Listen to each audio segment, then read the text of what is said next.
stealing blocking tips and tricks from the movie High Noon to get you thinking and dreaming like a great filmmaker. Nothing that happens here is really important. Your audience can't look at both characters when you're cutting back and forth between them. What a waste.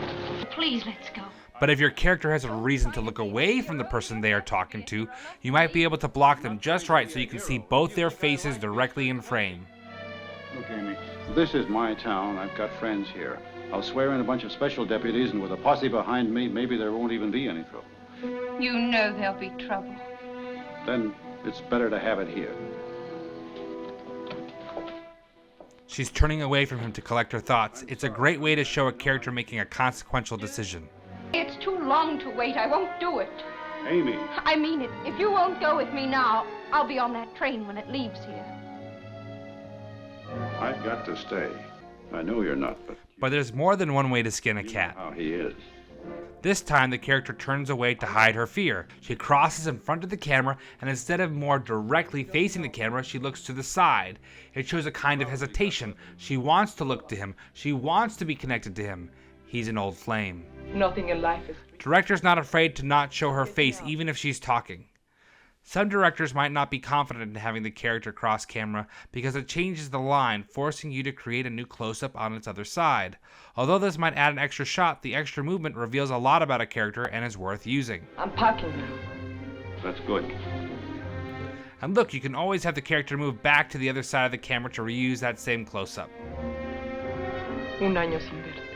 Now watch this scene to see how keeping the characters on the new side of the camera can add meaning to your scene. Sit down, Mrs. Kelly. No, thank you. What do you want? Please, it On this side, the first half is confrontational between them. Why? wasn't easy for me to come here. Why? Look, Mrs. Ramirez, Will and I were married an hour ago. We were all packed and ready to leave, and then this thing happened and he wouldn't go. I did everything. I pleaded, I threatened. I just couldn't reach him. And now? Well, that man downstairs, the clerk, he said things about you and Will. I've been trying to understand. All of these close-ups will now be unusable after she crosses the camera, an inconvenience for the filmmaker. What do you want from me? Let him go. He still has a chance. Let him go. I cannot help you. Please. He isn't staying for me. I have spoken to him for a year, until today. She crosses the camera. And now it's a new feeling between them. They are doing something together. With a whole new set of close-ups, it makes the moment feel fresh and ready for a new feeling. Explain it to you. Well, thank you anyway. You've been very kind. Variety's the spice of life, and that new feeling doesn't last long, as we run into a moment of confrontation again, even on the new side. No, Mrs. Ramirez. I've heard guns. My father... Confrontations ramp up and ramp down and repeats throughout a movie. That didn't help them any when the shooting started. My brother was 19. New close-ups for everybody. That's when I became a Quaker. I don't care who's right or who's wrong. There's got to be some better way for people to live.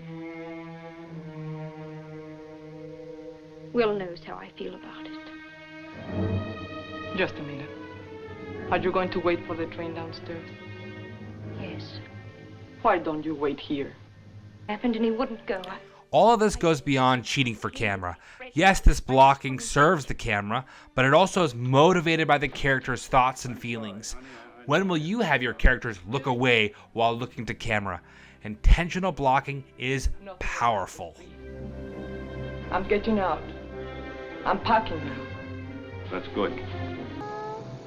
Subscribe and like to join the community of filmmakers learning by reading film and then acting on it. No. So who do you think it is?